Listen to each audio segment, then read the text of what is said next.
قصه شهر فلزات.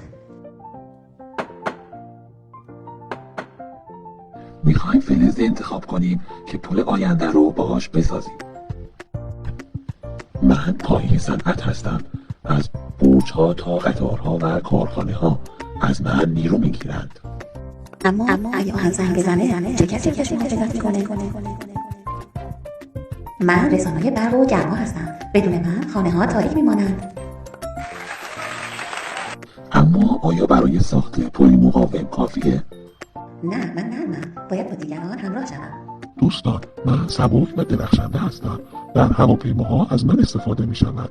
من از زنگ زدن نمی ترسم. من شاید دیده نشوم، اما روی سطح آهن می نشینم و نمیذارم که زنگ بزنه. من محافظ دوستان هستم.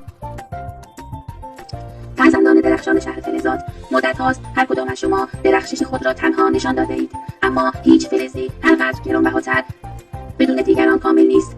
آهن قدرت دارد ولی زنگ میزند. مس زیباست و رسانه‌است اما نرم است. آلومینیوم سبک است اما به تنهایی استوار نمیماند.